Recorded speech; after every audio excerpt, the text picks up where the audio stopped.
Hello, everyone, and welcome to Poets and Quants' top MBA for Entrepreneurship event. I'm your host, Christy Blyzeffer, and today we're speaking with entrepreneurs about why they went to business school and how the degree has impacted their startup and business idea. Thank you all for watching, and thanks to our two guests here today. Really appreciate your time. To start, if each of you would introduce yourself, starting with your name, your company, where you're based, the school you attended, and a fun fact about yourself or your company. Joel, go ahead. Thank you very much for the opportunity. Hi, everyone.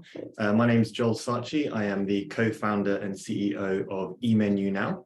I'm based in London, England. What we do is we help hospitality businesses, so restaurants, pubs, bars, hotels, boost profitability, cut costs, and improve the guest experience without changing anything operationally, powered by some game-changing mobile ordering and payments technology, which I started during my MBA at Bayes Business School in 2020. Very good. Do you have a fun fact about your company? 2020 was probably the toughest year of my life because so I was finishing the MBA. I left my job. The pandemic hit. I had my first child. Oh, wow.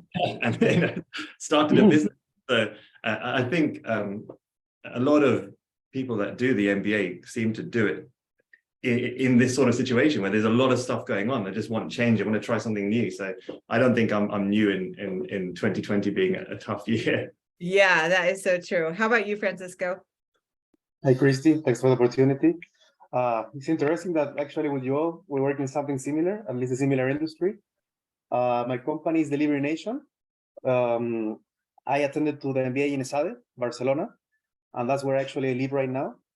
My company mainly focuses on creating and operating virtual brand concepts in a way that we optimize the operations of kitchens, both ours own and of partners.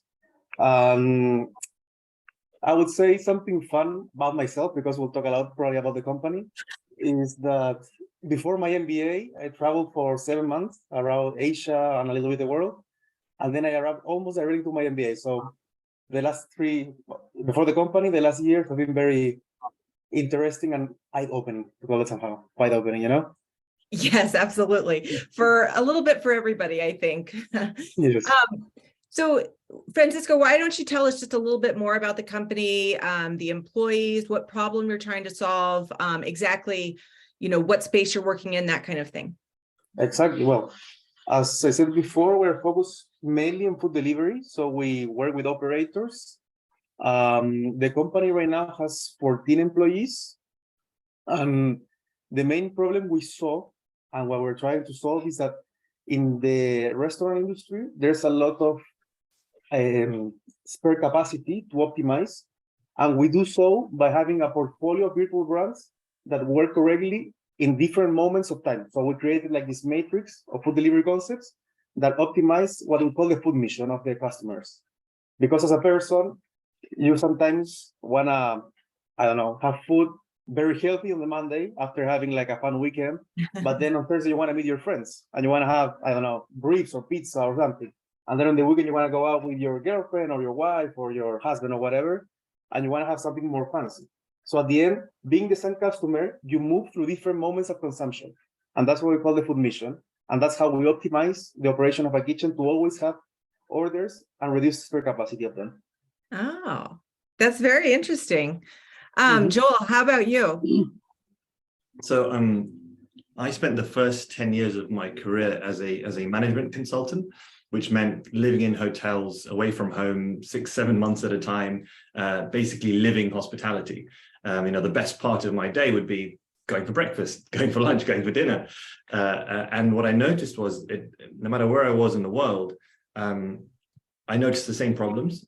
It took too long to order. It took too long to pay. And very frequently, the waiter or the waitress wouldn't know the menu well enough to give me a good recommendation. So what wine goes well with what dish, what desserts go well, because, well, I wanted to find out the problem. I wanted to find out why that was, because I really enjoyed that experience of going out. So what I did was on weekends, I worked for free as a waiter in these different countries just to understand why is it that I'm getting this terrible service no matter where I go.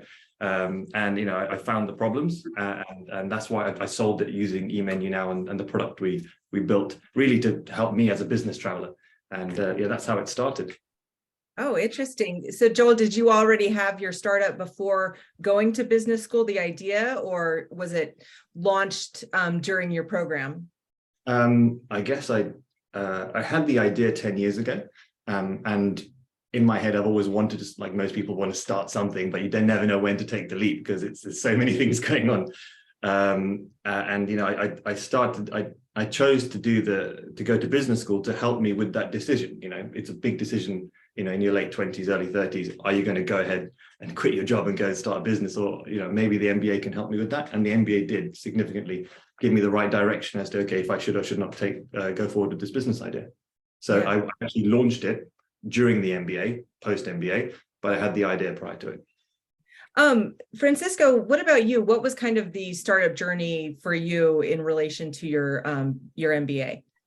Mm-hmm. Like in my case, it was a little bit different because like the idea itself is actually from my co-founder, and we met in the MBA. Like for my background, I'm an economist, and I basically specialize in finance. I worked in investment banking for a while, and then I did some revenue management for an airline. So like I saw a big opportunity in anything that is digital to optimize the customer and basically understand what's the surplus that is there. And with that, like combined with different moments of consumption. Well, that's what I mentioned before. And then like this partner, which I met, he was a classmate of mine. He presented this project in a class of the MBA. It was very different from what is now the company, but I saw like potential and idea. And he also invited me like to like have a coffee and let's talk about this idea. And I told him, I think that your idea is good, but I think it's very far from really where's the pain point. And I think it's too broad. So let's work on it. Let's develop a little bit of idea and let's see where is the business. And that's what we did like the last months of the MBA.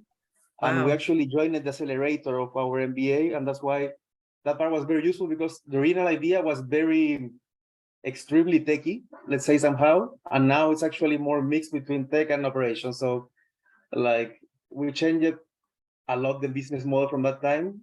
And since we started the company, so have been changing a lot, which is part of being an entrepreneur, like to pivot once in a while. And probably this year we want to change it again. But yeah, like during the MBA, the idea was born to somehow, but then we did some consultancy projects for free to understand better the market. And that's when we understand really where was the problem and where was the market right now, because the timing of the market is very important. Yeah. Joel, when you were considering getting an MBA, did you consider other management degrees? And what was it about, the school that you chose and the degree that you chose that was right for you? Kind of talk us through that thought process. It's a difficult choice. I think everyone has to take that decision financially. Yeah, is it the right time? Do you have the money to do so? Can you get a scholarship? That was one of the main deciding points for me. I had gone and looked for schools that provided scholarships, and that was the first thing I did. I applied for the scholarship route, and fortunately, a lot of them came back and offered the scholarship. So then it was a decision, okay, of those that provided a scholarship, which one's ideal for me? And my real decision process was around which one can I attend physically and be present. I know online MBAs are blowing up, and I think it has its pros and cons, but what I found is that having the ability to network physically, meet your lecturers, meet your classmates, and go out for beers and food and all that sort of stuff, that's really where the value was. And that's what, from my research, from speaking to other people who had done an MBA, that's really where the value comes in, because education-wise, you can learn stuff online, but the value add is the people that you meet and you network with. And that's how I met my co-founder, right, through these networking procedures. And that's how I got my first fundraise, through the networking. So I found a university that was local to me, the one that I could travel to very frequently, wouldn't be a problem. And then I looked at financially, what can I afford? And I looked at the ones that could provide a good scholarship. And then I looked at, okay, entrepreneurship-wise, which ones have the right modules, which ones have an accelerator programs, which one have a fund that I can potentially tap into to get some funding. And that came down to a few. And I decided to go with Bayes Business School because of that, because that was the right one for those tick boxes. Well, tell me a little bit about what the entrepreneurs that help at Bayes was attractive to you.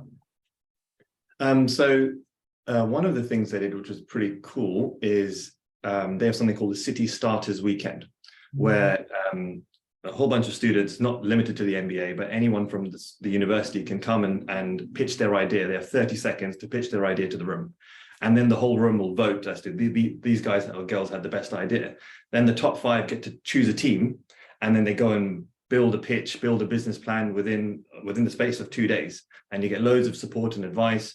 And then you present it for some investment. This is one of the many things they do. And this was the first time I had actually presented this business idea. I was kind of sitting in the back thinking, should I put my hand up or not? And I thought, okay, put my hand up. And, it was really, really, it was scary, but it got me that first experience of pitching an idea and getting a team around you, and that feeling that it was really exciting for these random people to believe in your idea and start pitching in. And, one person did marketing, one person did finance, one person did all this other stuff and presented it. And we got some great feedback. And that was the foundations of, the rest of the business, really. Yeah, absolutely. Francisco, what about you? Tell us about, how you chose your school, why an MBA, and, something that stood out about where you went, about your program.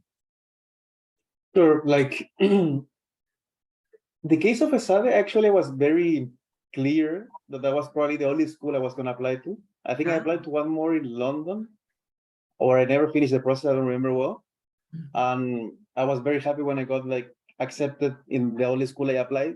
And I also had the luck to get some scholarship because it helps. It's an expensive master's. But the main reason I picked it is because my school in Chile, which is where I'm originally from, it's very hard on the sense of economics. It's very old school Chicago Booth economic, that style. And I wanted something way more hands-on and practical on the entrepreneurship side. And I knew that ESADE was that type of college. And I like Barcelona as a startup hub. So you can see companies, you can see many young people being entrepreneurs, or people with more experience. There's some investors, of course, not as much as London, which is a more developed market, but there's some market here that is interesting. It has a lot of tech companies. So I went to ESADE because of the location and because the university itself. I think it had a lot of value. And from my program, it's interesting because there were many classes that were hands-on, some that at the beginning I didn't think had any value, but the truth is that I do, the design thinking, these workshops, all of that. It's actually very useful. You don't see it sometimes in the moment. And before the MBA, I was a little bit scared that I was going to waste my time in some classes because being an economist, there are many classes that repeat themselves, but reality is that they teach them in a different point of view. So that was very useful. And also, since I was the president of the entrepreneurship lab during my MBA, it was very interesting because I could see many entrepreneurs outside of my school. I could bring them to do these panels. I did many events. I even organized the startup trek with the people, and we went to see companies to Stockholm. So from my MBA, we had the luck of seeing many things and be very involved in this entrepreneurship world. And at the end, it's not only that you get ideas from seeing around, but rather you get energy from other entrepreneurs and you see how much passion they have. And you want to do it, you want to be involved. Of course, picking ESADE, I knew I wanted to be an entrepreneur, but it was very fun for me at that point. I came from more a traditional companies, etc. And as they said, it's a big leap at the end of the day.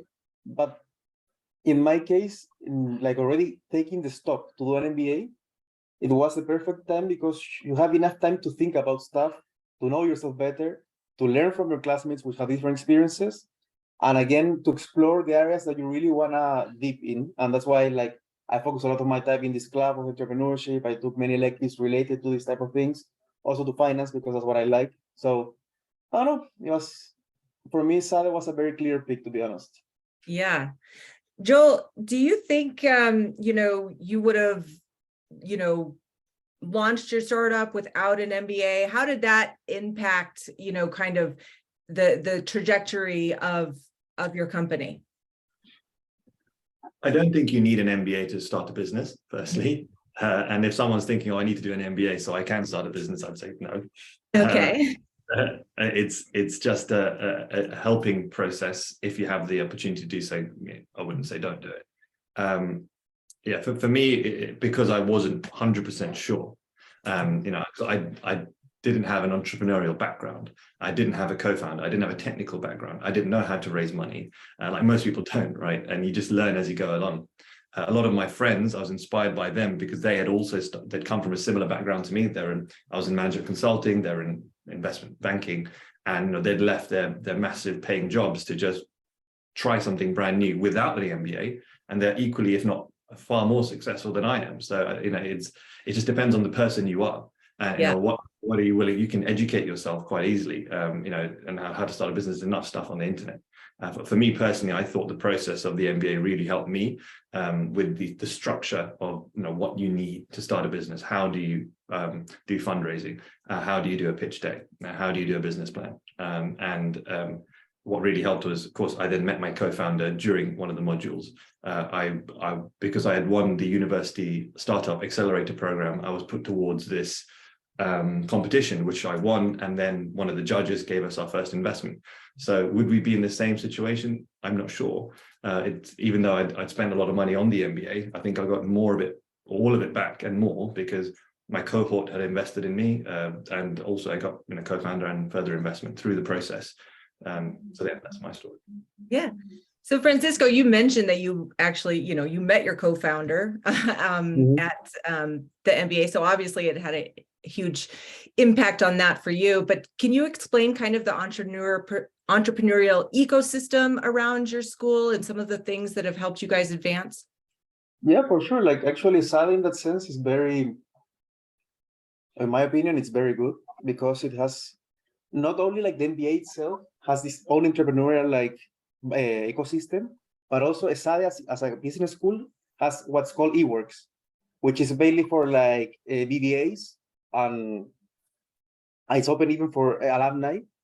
So they organize these events every week where people went to pitch. They bring these really good companies. Actually, one of them I still remember 2 years ago, I saw their pitch, very simple. They already had the company, and right now they're a unicorn here in Spain, which is called Factorial. And we saw them again in the eWorks Accelerator, etc. So you see these alumni that are very successful. And it's because the reality is that in ESADE, you have these eWorks. You have many professors that actually like entrepreneurship. You have they organize a trip to Berlin, I think it was, to only see companies and startups. You have many alumni in Barcelona that are open your doors to, if you want to go talk to them or you want to organize any sort of visit. The BBAs interact actually with the MBAs to select it, tell them their projects and see if they can do any partnerships. It's very interesting actually. And if you want to be involved in this ecosystem through ESADE, is very easy. They open you all the doors, and it's crazy because actually it's if they follow you around to try to be involved in this. So it's very interesting. I don't know, I had many classmates that were very, very interested in entrepreneurship. Naturally, as you learn more about it, you can decide if you like it or not, because everyone wants to be independent, everyone wants to be an entrepreneur, or at least the idea. But also you realize the pros and the cons of it. And ESADE gives you this opportunity, both the university itself, plus it's networking and alumni, to realize if that's your path. And if that's really your path, they help you to develop more, both your idea, to pitch, to build your deck, to just explore other ideas, honestly, to meet other people, potentially meet another co-founder, meet people that can help you, not by being a co-founder, to meet investors. They have this angel investor SADE Van, which is one of the biggest here in Barcelona and maybe in Europe, and they invest in companies. We had the opportunity to pitch to them, and they offer us investment at some point. Unfortunately, we at the moment rejected them because we had other commitments. But the reality is that they give you the opportunity, and it's very, very useful, and it opens a lot of doors. So I don't know, it's a good place to be if you want to be an entrepreneur, in my opinion. Yeah, very good.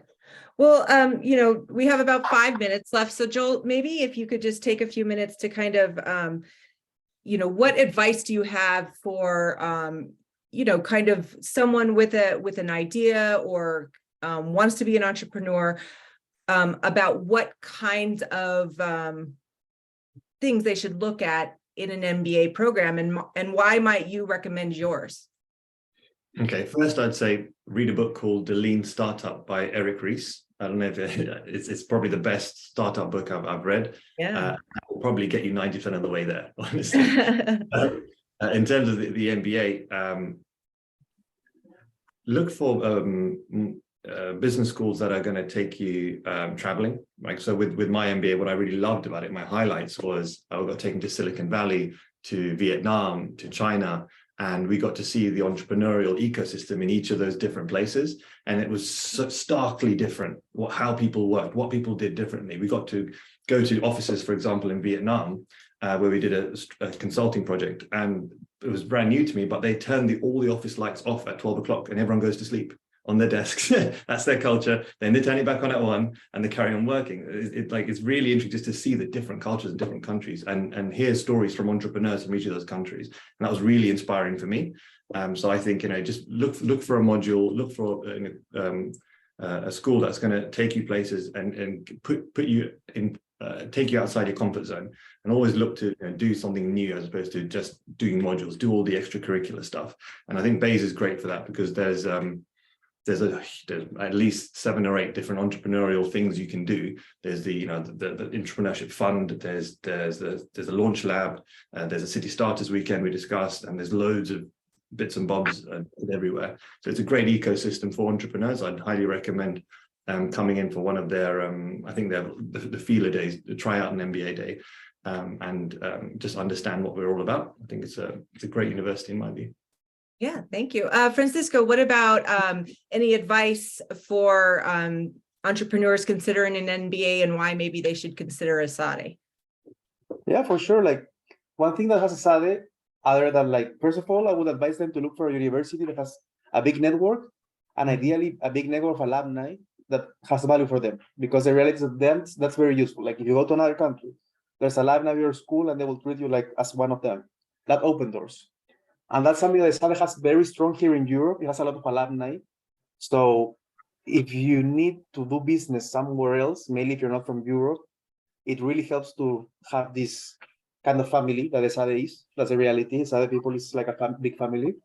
And then it gives you a lot of opportunity to share your idea. And my biggest advice for any entrepreneur is to share their idea, and like talk to them, like talk to people. Get a lot of criticism of it, like learn from it, but don't be jealous about your idea, because the reality is that execution is the hardest part. Like, ideas have value, but the reality is that they don't have as much value. The execution is where everything happens. Like, how much work are you willing to put? How much suffering? How much hours? How many months of maybe not paying yourself, or not, I don't know, get like suffering at the end of the month? Like, execution is the issue. So like an MBA, and in my case in ESADE, is like being inside a bubble, like a playground, where you can develop your idea without suffering as much as you do in the real world. And that prepares you for actually, when you really want to go out, at least that you have something very like worked and developed. So the probability of suffering in the real world reduces. And at the same time, you have this family that supports you and open your doors if you want to like do business in another city, even in the same country. Like, there's alumni all over the place that will help you. And that's something that has a lot of value in ESADE. Not only like that it has classes, but it has very strong alumni network. Yeah. Well, thank you both for taking the time and really sharing, your deep knowledge and passion with us today. Thanks also who tuned in. You can watch any of our panels from today on our YouTube channel, or stay tuned for other great schools and MBA entrepreneurs. Thank you very much.